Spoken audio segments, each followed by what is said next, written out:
అంటే ఇదొక cloud based platform. Cloud based platform అంటే SaaS. Software as a service అనేటువంటి ఒక క్లౌడ్ ప్లాట్‌ఫార్మ్ ఇది. ఇది మేజర్‌గా మనం ఎందుకు యూజ్ చేస్తామో, ఈ మైక్రోసాఫ్ట్ ఫ్యాబ్రిక్ ఇంట్రొడ్యూస్ చేయకముందు మనకి ఏమేం సర్వీసెస్ ఉన్నాయి, అవన్నీ కూడా ఫస్ట్ మనం తెలుసుకుందాం. మీరు వినే ఉంటారు అజూర్ డేటా ఇంజినీరింగ్ అని ఒక popular cloud data engineering course. అదేవిధంగా పవర్ బిఐ అని మీరు ఇంకో కోర్స్ విని ఉంటారు. ఈ 2 కోర్సెస్ కూడా బాగా ట్రెండింగ్ అయిన కోర్సెస్ మార్కెట్‌లో. స్టిల్ ఇప్పటికీ మార్కెట్‌లో బాగా ట్రెండింగ్ ఉన్న కోర్సెస్. మైక్రోసాఫ్ట్ ఏం చేసిందంటే, ఈ అజూర్ డేటా ఇంజినీరింగ్ కోర్స్‌లో ఉన్నటువంటి డేటా ఇంజినీరింగ్ సంబంధించిన అన్ని సర్వీసెస్‌ని అండ్ పవర్ బిఐని రెండిటిని మెర్జ్ చేసేసింది. రెండిటిని మెర్జ్ చేసేసి దాన్ని ఇప్పుడు మైక్రోసాఫ్ట్ ఫ్యాబ్రిక్ అని పిలుస్తున్నారు. అసలు ఈ అజూర్ డేటా ఇంజినీరింగ్ ఏంటి?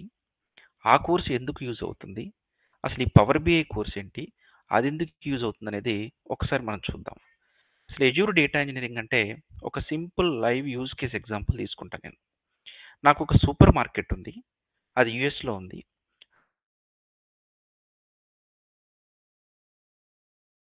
And one more super market ఇండియాలో ఉంది. ఈ 2 సూపర్ మార్కెట్స్ నుంచి ఎప్పుడైనా కస్టమర్ ఒక ప్రొడక్ట్ పర్చేజ్ చేస్తే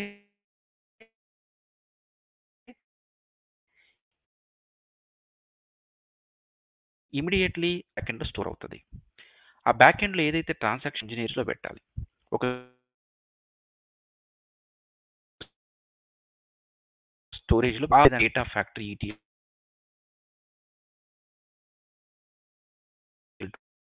టూల్ అంటాం. ఈ స్టేజ్ దాన్నే డేటా బ్రిక్ ట్రాన్స్‌ఫర్మేషన్ లాజిక్స్. ఈ స్టేజింగ్‌కి, టార్గెటింగ్ మధ్యలో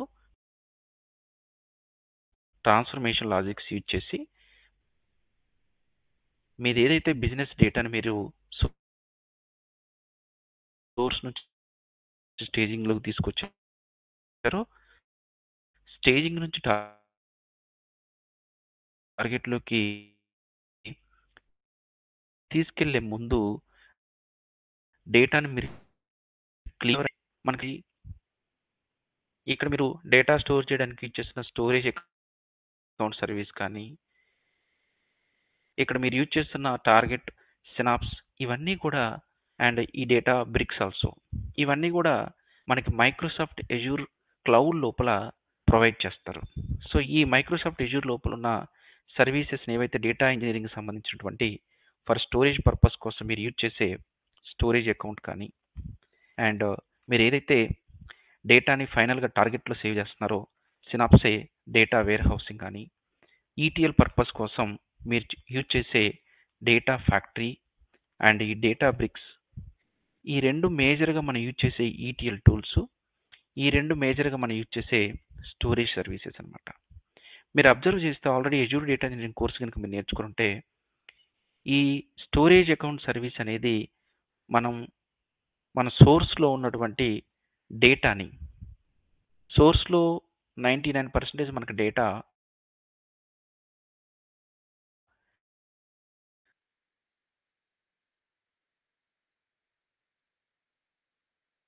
డేటాబేస్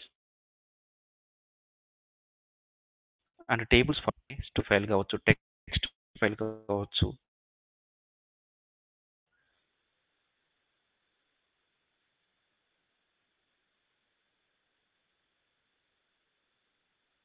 జేసీ నుంచి మళ్ళీ మనం డేటా వేర్ హౌసింగ్‌లోకి మూవ్ చేస్తాం. ఇక్కడ మాత్రం అగైన్ మనం database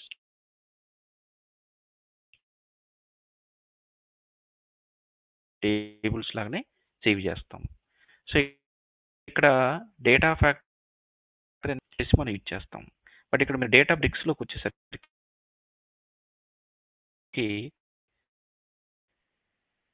we are writing some commands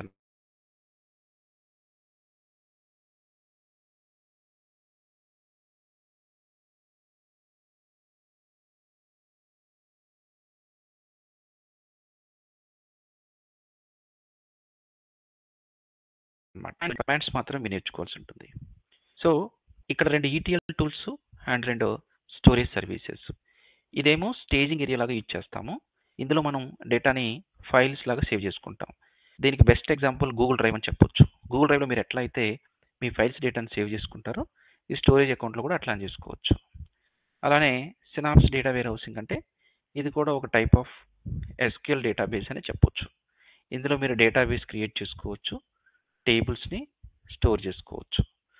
so ఇక్కడ మనం ఏం చేస్తామంటే మనకి ఏదైతే ఒక సూపర్ మార్కెట్లో ఉన్న డేటాని ఫస్ట్ ఒక డేటా ఫ్యాక్టరీ అనే ఒక టూల్ యూజ్ చేసి దాన్ని స్టోరేజ్ అకౌంట్లోకి లోడ్ చేస్తాం. దీన్నే స్టేజింగ్ ఏరియా అంటాం. తర్వాత ఏం చేస్తామంటే డేటా బ్రిక్స్ అనే ఒక ఈటీఎల్ టూల్ యూజ్ చేసుకొని ఆ డేటాని మళ్ళీ మనం సినాప్స్ డేటా వేర్ హౌసింగ్లోకి లోడ్ చేస్తాం. ఇది మనం ఎజూర్ డేటా ఇంజనీరింగ్ యూజ్ చేసి చేసేది. అయితే ఈ సర్వీసెస్ అన్నిటిని మీరు యాక్సెస్ చేయాలి అని అంటే మీకు ఎజూర్ పోర్టల్కి సబ్స్క్రిప్షన్ ఉండాలి. సో దట్ ఈస్ portal.azure.com అని మనకు ఒక వెబ్సైట్ ఉంటుంది మైక్రోసాఫ్ట్ వాళ్ళది. దీని లోపల they're providing almost 200+ software services.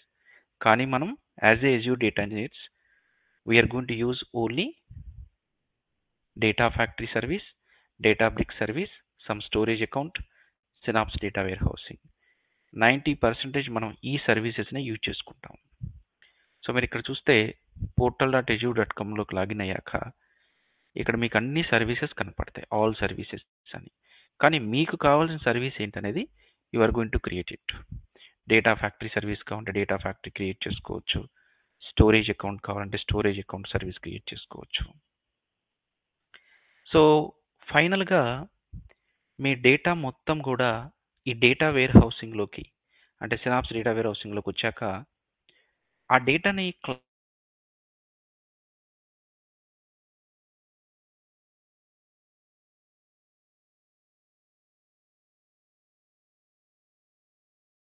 Client ఏం చేసుకుంటాడు?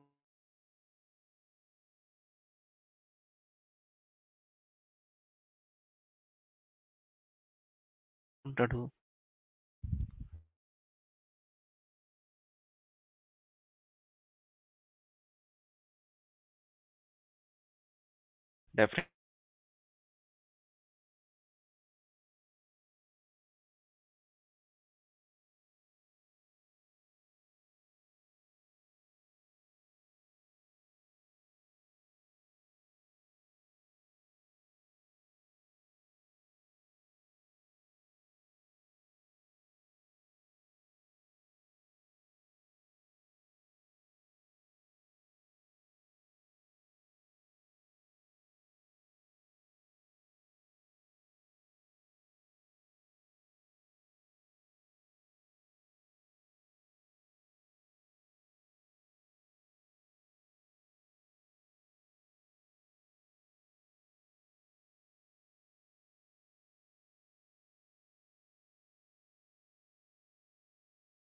ఎజ్యూర్ డేటా ఇంజనీరింగ్ కోర్స్ నేర్చుకొని దాని మీద వర్క్ చేస్తారో వాళ్ళని మనం డేటా ఇంజనీర్ అంటాము. ఎవరైతే ఈ పవర్ బిఐ టూల్ నేర్చుకొని ఆ రిపోర్ట్స్ డిజైన్ చేస్తారో వాళ్ళని మనం డేటా అనలిస్ట్ అంటాము. ఇక్కడ ఫైనల్గా పవర్ బిఐ డెవలపర్ అంటే డేటా అనలిస్ట్. తన రోల్ ఏంటి? ఏదైతే మీరు డేటాని క్లీన్ చేసి ఫైనల్గా ఈ సినాప్స్ డేటా వేర్ హౌసింగ్లో పెట్టారో ఆ డేటాని తీసుకుని తన రిపోర్ట్స్ డిజైన్ చేయాలి. ఓకే, మనకి ఎజూర్ డేటా ఇంజనీరింగ్ అంటే ఏంటి, పవర్ బిఐ అంటే ఏంటో అర్థమైంది. మీరు ఎజూర్ డేటా ఇంజనీరింగ్ పార్ట్ని డిజైన్ చేయడానికి portal.azure.com యూజ్ చేశారు. మరి పవర్ బిఐ రిపోర్ట్స్ డిజైన్ చేయడానికి ఏం వాడతారు? Here also you're going to use a cloud, that is app.powerbi.com అని ఒక వెబ్సైట్ ఉంటుంది. సో దాంట్లోకి మీరు లాగిన్ అయిపోయి లోపల మీరు ఈ ఎజూర్కి సంబంధించిన డేటా సోర్సెస్కి కనెక్ట్ చేసుకొని రిపోర్ట్స్ డిజైన్ చేస్తారు. రైట్, సి హియర్ ఇక్కడ మీకు పవర్ బిఐ అని ఉంది. సో ఈ పవర్ బిఐ రిపోర్ట్స్ డిజైన్ చేస్తారు. ఓకే, డేటా ఇంజనీరింగ్ పర్పస్కి మైక్రోసాఫ్ట్ ఎజూర్ ఉంది, డేటా అనాలిసిస్ పర్పస్కి పవర్ బిఐ ఉంది. Then why Microsoft fabric? మరి మైక్రోసాఫ్ట్ ఫ్యాబ్రిక్ అనేది పిక్చర్లోకి ఎందుకు వచ్చింది? ఇప్పుడున్న పరిస్థితుల్లో డేటాకి చాలా ఇంపార్టెన్స్ పెరుగుతుంది. అంటే ప్రతి కంపెనీ, ప్రతి మనిషి కూడా ఎవ్రీడే డేటాను జనరేట్ చేస్తున్నారు. ఆ జనరేట్ చేసిన డేటాని we're using for do the data analysis. So ఏదైతే డేటాని ప్రతి మనిషి డైలీ లైఫ్లో మార్నింగ్ నుంచి ఈవినింగ్ వరకు జనరేట్ చేస్తున్న డేటాకి ఇంపార్టెన్స్ పెరిగిపోయి ఆ data platform, data business intelligence system develop చేయడానికి చాలామంది clients investing a lot of amount. So కాబట్టి మైక్రోసాఫ్ట్ ఏమి డిసైడ్ అయిందంటే డేటాకి డే బై డే ఇంపార్టెన్స్ పెరుగుతుంది కాబట్టి డేటాకి సంబంధించిన డేటా ఇంజనీరింగ్ సంబంధించినటువంటి సర్వీసెస్ ఏవైతే మైక్రోసాఫ్ట్ ఎజూర్ లోపల ఉన్నాయో, అంటే మైక్రోసాఫ్ట్ ఎజూర్ లోపల దాదాపు 200+ సర్వీసెస్ ఉంటాయి. అన్ని డేటా ఇంజనీరింగ్ సంబంధించినవి ఏమి కాదు. ఓన్లీ హార్డ్లీ ఒక 10 సర్వీసెస్ డేటాకు సంబంధించినవి ఉన్నాయి. So data importance, business intelligence ఇంపార్టెన్స్ని మైక్రోసాఫ్ట్ రికగ్నైజ్ చేసి ఈ ఎజూర్ ప్లాట్ఫామ్ నుండి ఇవన్నీ కూడా సపరేట్ చేసి డేటా ఇంజనీరింగ్కి సపరేట్గా, డేటా అనాలిసిస్కి సపరేట్గా 2 సర్వీసెస్,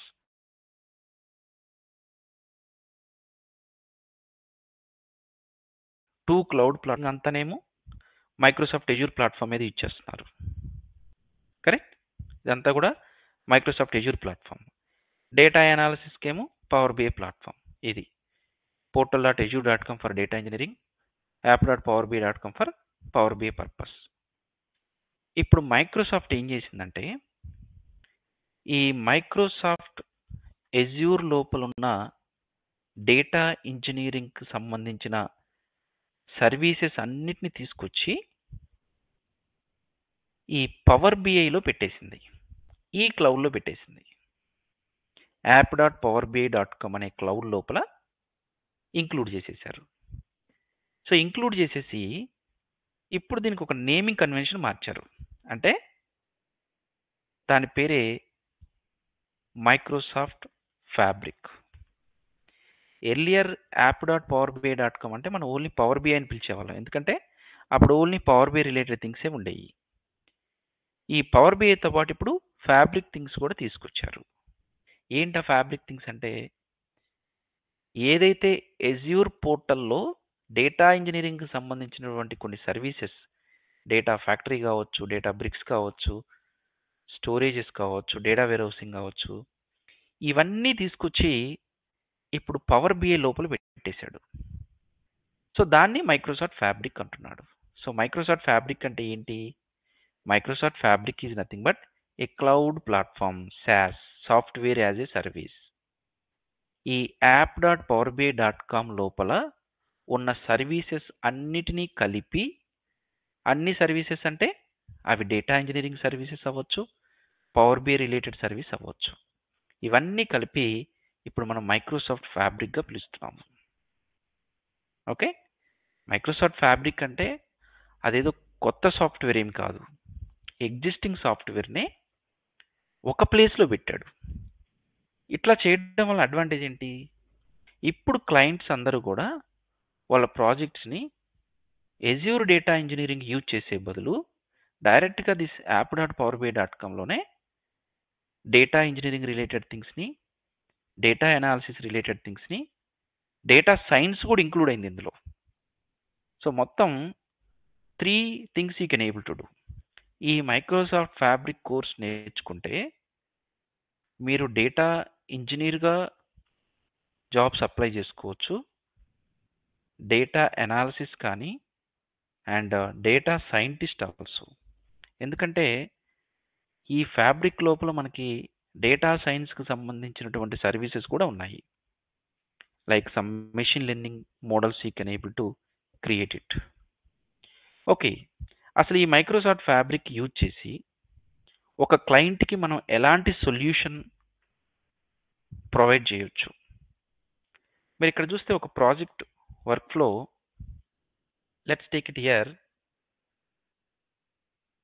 ఒక సూపర్ మార్కెట్ ఇండియాలో ఉంది, ఇంకొక సూపర్ మార్కెట్ యుఎస్లో ఉంది, వన్ మోర్ సూపర్ మార్కెట్ ఆస్ట్రేలియాలో ఉంది. ఇది మా client business. They are running some super markets. అయితే ఆ సూపర్ మార్కెట్లో జరిగే ట్రాన్సాక్షన్స్ డేటాని వాళ్ళు డిఫరెంట్ ప్లేసెస్లో స్టోర్ చేస్తున్నారు. This is existing business. వీళ్ళు ఎప్పుడో 5 years బ్యాకే వాళ్ళ ప్రాజెక్ట్ని ఇంప్లిమెంట్ చేశారు. ఇండియా, యుఎస్ఏ, ఆస్ట్రేలియా 3 ప్లేసెస్లో their projects, their super markets are running.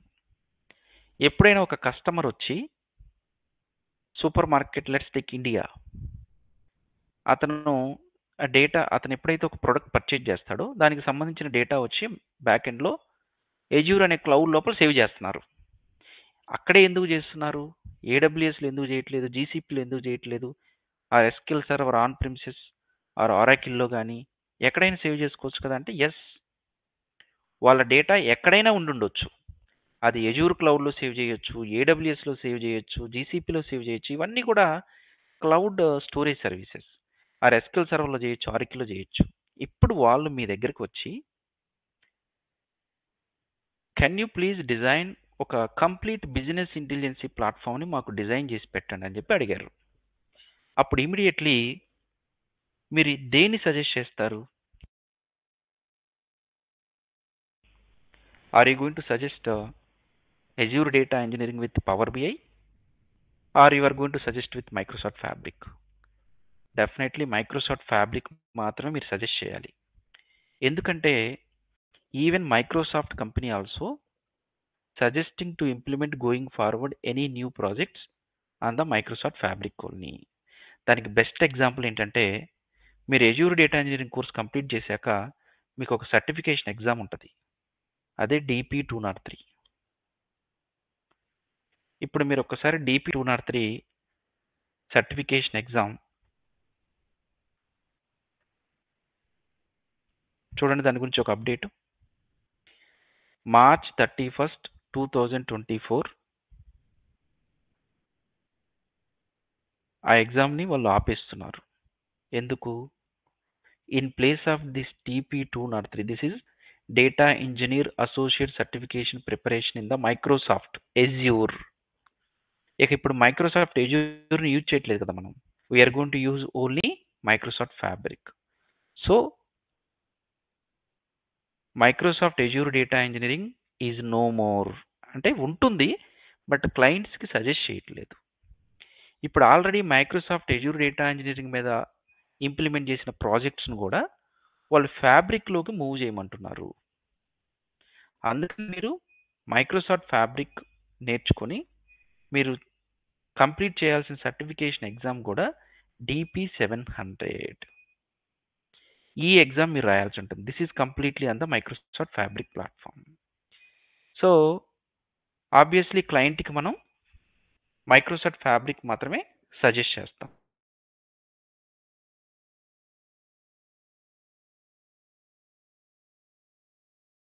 అలా ఏమేమి సర్వీసెస్ ఉంటాయి?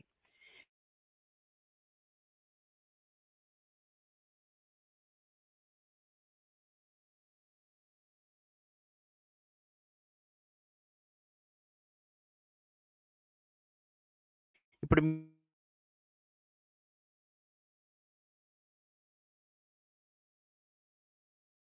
డేటా స్టేజింగ్ ఏరియా అంటే మనం ఏది ఇచ్చేసాం? అక్కడ ఒక స్టోరేజ్ అకౌంట్ సర్వీస్ని ఇచ్చేసాం, రైట్? ఒక స్టోరేజ్ అకౌంట్ సర్వీస్ని స్టేజింగ్ ఏరియా అంటే. సేమ్ ఇక్కడ storage account data lake gen two or blob అంటాము. దానిలాగానే మీకు ఇక్కడ ఒకటి ఉంటుంది, ఇక్కడ ఒక సర్వీస్ ఉంటుంది.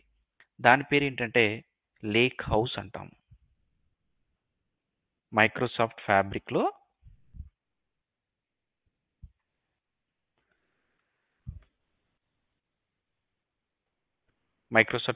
మనకి లేక్ హౌస్ అని ఒక సర్వీస్ ఉంటుంది. ఇది మీకు మైక్రోసాఫ్ట్ ఎజ్యూర్ లోపల ఉన్న ఇది మనకు మైక్రోసాఫ్ట్ ఎజ్యూర్ లోపల ఉన్న స్టోరేజ్ అకౌంట్, డేటా లేక్ జెన్2 అంటాం. మైక్రోసాఫ్ట్ ఫ్యాబ్రిక్ లోపల ఉన్న లేక్ హౌస్, మైక్రోసాఫ్ట్ ఎజ్యూర్లో ఉన్నటువంటి storage account with data lake gen two or a blob, both are same. మీరు మైక్రోసాఫ్ట్ ఎజ్యూర్ లోపల storage account with data lake gen two దేనికోసం యూజ్ చేస్తున్నారు, ఇక్కడ లేక్ హౌస్ అనే దాన్ని కూడా మనం అందుకే యూజ్ చేస్తాం. Okay, right. Let me open that.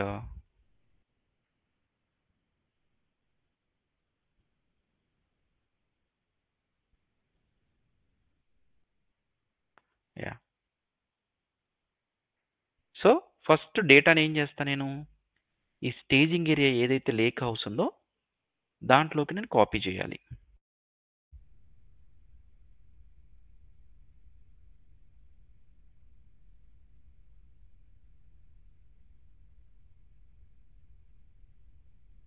Copy చేయడానికి ఇక్కడ ఏ టూల్ వాడతాం, మనం దీన్ని data factory or data pipelines అంటాం.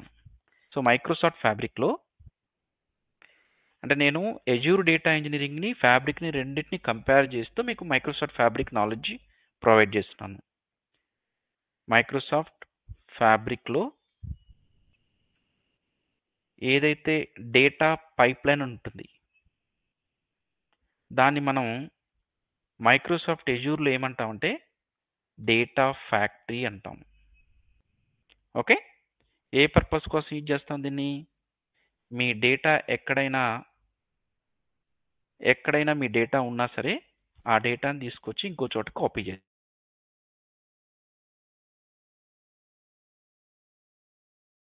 చేస్తుంది లైన్.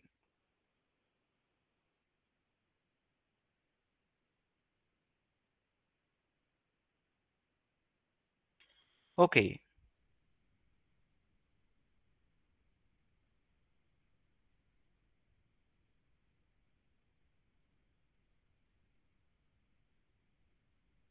ఇప్పుడు నాకు డేటా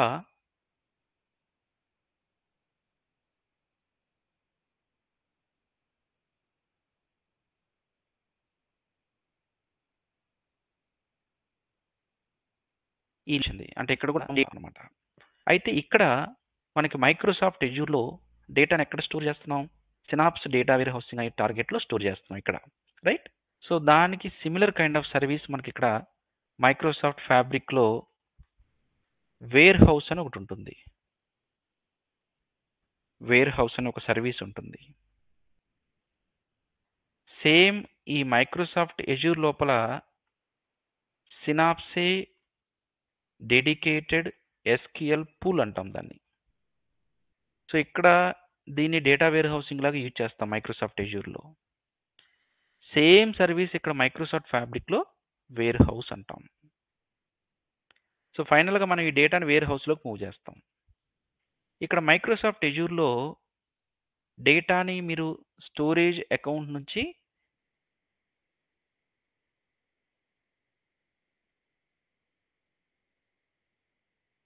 కదా, సేమ్ ఇక్కడ మైక్రోసాఫ్ట్ ఫ్యాబ్రిక్లో కూడా మనకి 2 సర్వీసెస్ ఉన్నాయి. ఒకటి డేటా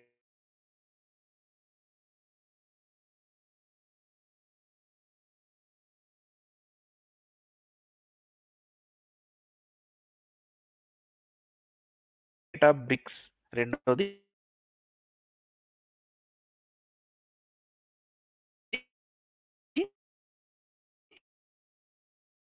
డేటా ఫ్లో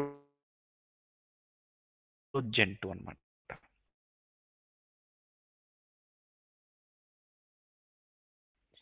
దాన్ని యూజ్ చేసుకొని మీరు డేటా మూవ్మెంట్ చేయాలి. మైక్రోసాఫ్ట్ ఎజ్యూర్లో యూజ్ చేస్తున్నాము. సేమ్ సర్వీస్ ఇక్కడ మనకుందా, ఎస్.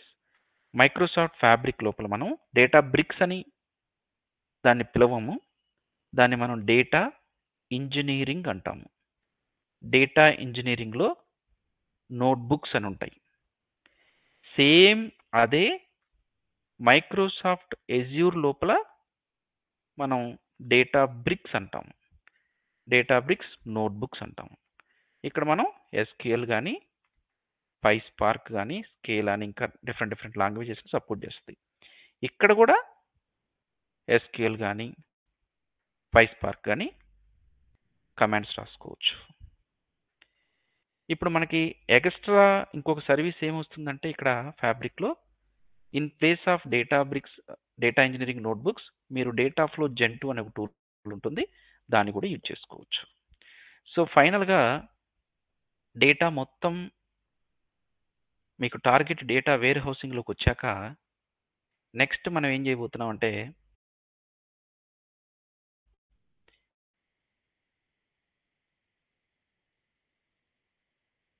ఈ డేటా మన డేటాని మోడల్ డిజైన్ చేయబోతున్నాం మనం, మోడలింగ్. సో ఇదంతా ఇక మనకి coming under power BI modeling. దీన్నే సెమాంటిక్ మోడలింగ్ అంటారు. సెమాంటిక్ మోడలింగ్ అంటే టేబుల్స్ మధ్య రిలేషన్షిప్స్ క్రియేట్ చేసి ఏమైనా క్యాలిక్యులేషన్స్ ఉంటే క్యాలిక్యులేషన్స్ కూడా క్రియేట్ చేస్తాము. ఆ క్యాలిక్యులేషన్స్ క్రియేట్ చేయడానికి మనం డాక్స్ అని చిన్న చిన్న ఫార్ములాస్ యూజ్ చేస్తాము. సో వన్స్ మీకు ఈ సెమాంటిక్ మోడలింగ్ డిజైన్ కంప్లీట్ అయ్యాక power BI by using power BI we're designing of the visualizations, reports and dashboards అనమాట. సో ఈ రిపోర్ట్స్ని మనం క్లయింట్కి షేర్ చేస్తాం. ఇది మన end goal of this project. అయితే కొన్ని సందర్భాల్లో మనకి కొంత డేటా అనేది లైవ్ డేటా కూడా వస్తుంటుంది, లైవ్ స్ట్రీమింగ్ డేటా. అంటే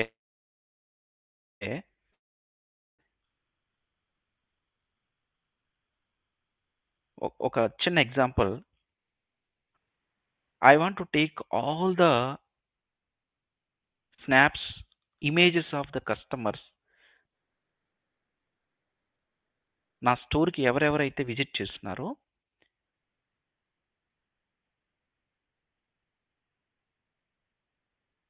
వాళ్ళు స్టోర్లోకి ఎంటర్ అవ్వగానే ఎంట్రన్స్లో I will keep one IoT device. ఆ ఇమేజ్ అనేది నేను ఎవ్రీ సెకండ్కి నేను దాన్ని క్యాప్చర్ చేస్తూ ఉండాలి. సో అలాంటి డేటా ఉంటుంది. సో దాంట్లో సేవ్ చేసుకోవచ్చు.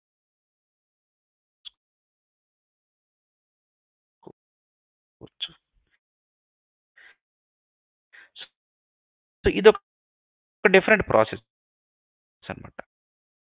బట్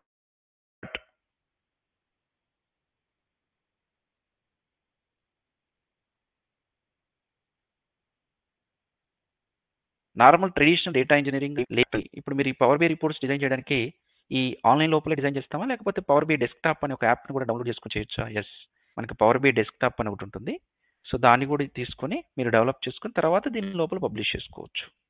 ఓకే, సో ఇట్లా ఈ మైక్రోసాఫ్ట్ ఫ్యాబ్రిక్ లోపల మనం ఈ పర్టికులర్ సర్వీసెస్ అన్నీ కూడా నేర్చుకుంటాం.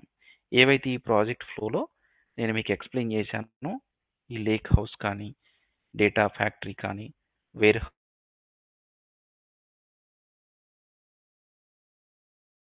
హౌస్ కానీ, అండ్ డేటా ఇంజిన్ నోట్బుక్స్ ఎలా రాయాలి, ఈ ఎంటైర్ ఫ్లో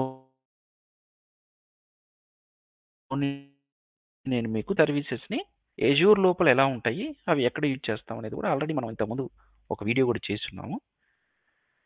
సో ఈ పర్టికులర్ నాలెడ్జ్ ఏదైతే ఇప్పుడు నేను మీకు ఇవ్వబోతున్నానో ఇది సరిపోతుందా, నేను మళ్ళీ కోర్స్ సపరేట్గా నేర్చుకోవాలంటే ఇప్పుడు నేను ఇచ్చేది మీకు ఒక just high level over view మాత్రమే. అంటే అసలు మైక్రోసాఫ్ట్ ఫ్యాబ్రిక్ ఎలా ఉంటుంది, దాని లోపల సర్వీసెస్ ఏమేమి నేర్చుకోవాలి, అవి ఎలా ఉంటాయి అనేదే. ఇప్పుడు ఈ డేటా ఫ్యాక్టరీ ఉంది, డేటా పైప్ లైన్, నేను ఒక చిన్న సినారియో తీసుకుంటాను, how to copy data from SQL server to lake house. అలాంటివి మనకి ప్లెంటీ ఆఫ్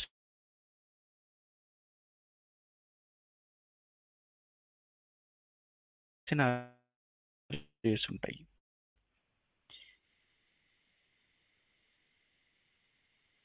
అవి మనకు ఫ్యాబ్రిక్ కోర్స్ ఏంటి, అసలు ఇందులో ఏమేమి సర్వీసెస్ ఉన్నాయి, అసలు ఈ మైక్రోసాఫ్ట్ ఫ్యాబ్రిక్ ఇంతకుముందు ఎక్కడుంది, ఇప్పుడు ఇది కొత్తగా వచ్చిందా, అసలు ఎజ్యూర్ డేటా ఇంజనీరింగ్కి, మైక్రోసాఫ్ట్ ఫ్యాబ్రిక్కి, పవర్ బిఐకి అసలు రిలేషన్షిప్ ఏంటి అనేది మీకు ఒక ఓవర్వ్యూ వచ్చింది. ఇప్పుడు ఈ మైక్రోసాఫ్ట్ ఫ్యాబ్రిక్ అనే కోర్స్ నేర్చుకుంటే మీరు మళ్ళీ సపరేట్గా ఎజ్యూర్ డేటా ఇంజనీరింగ్ కోర్స్ కానీ పవర్ బై కోర్స్ కానీ నేర్చుకోవాల్సిన అవసరం లేదు. ఎందుకంటే దీని లోపలే data engineering Azure data engineering సంబంధించిన అన్ని సర్వీసెస్ అండ్ పవర్ బైకి సంబంధించిన అన్నీ కూడా ఇక్కడే కవర్ చేసేస్తారు. Okay, right. ఈ మైక్రోసాఫ్ట్ ఫ్యాబ్రిక్ కోర్స్ అయిపోయాక మీరు సర్టిఫికేషన్ రాయాల్సిన ఎగ్జామ్ వచ్చేసరికి DP700 ఎగ్జామ్ రాయాల్సి ఉంటుంది. ఇది సర్టిఫికేషన్ ఎగ్జామ్ అనమాట. ఇప్పుడు లేటెస్ట్ మైక్రోసాఫ్ట్ ఫ్యాబ్రిక్.